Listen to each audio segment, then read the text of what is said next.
Halo semuanya, perkenalkan nama saya Gulta Madelia Caroline dari kelas 12 MIPA 3. Di sini saya akan menjelaskan tentang daur litik dan daur lisogenik.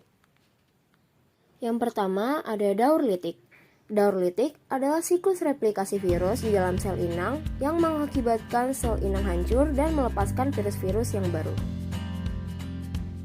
Tahapan daur litik. Pertama, fase adsorpsi. Nah, pada tahap ini, virus akan mencari sel inangnya, lalu setelah bertemu dengan sel inangnya, virus akan menempel pada reseptor spesifik sel inang menggunakan ekor-ekor virus. Nah, tahap selanjutnya yaitu fase penetrasi.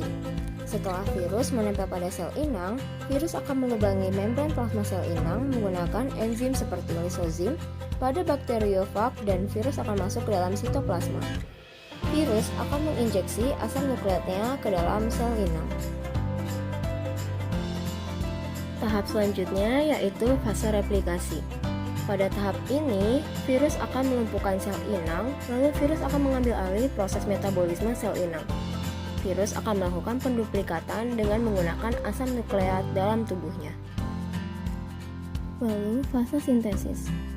Protein virus akan mencegah terjadinya pembentukan protein bakteri sel inang, lalu asam nukleat virus akan ditranskripsi, dan virus akan membentuk bagian-bagian tubuhnya seperti kepala dan ekor dalam keadaan yang masih terpisah. Tahap selanjutnya yaitu fase perakitan. Fase perakitan merupakan fase penyusunan asam nukleat dan protein virus menjadi virion yang utuh.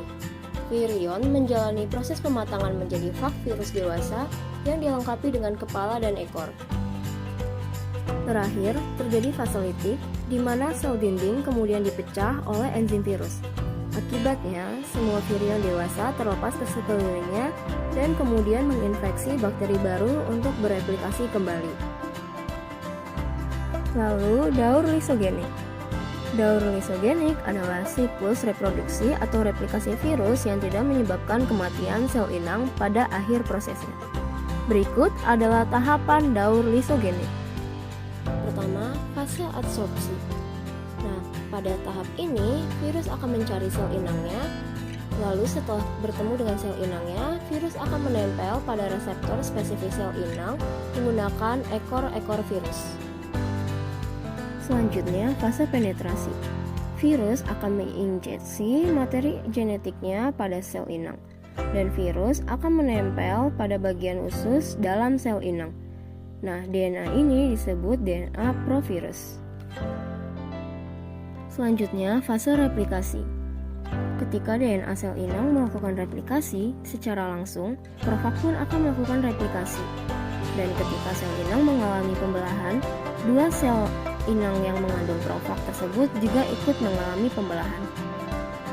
Nah, tahap daur lisogenik yang selanjutnya itu sama dengan daur litik, yaitu tahap sintesis, perakitan, dan lisis. Mungkin segitu saja dari saya. Mohon maaf bila ada salah kata. Sekian, terima kasih.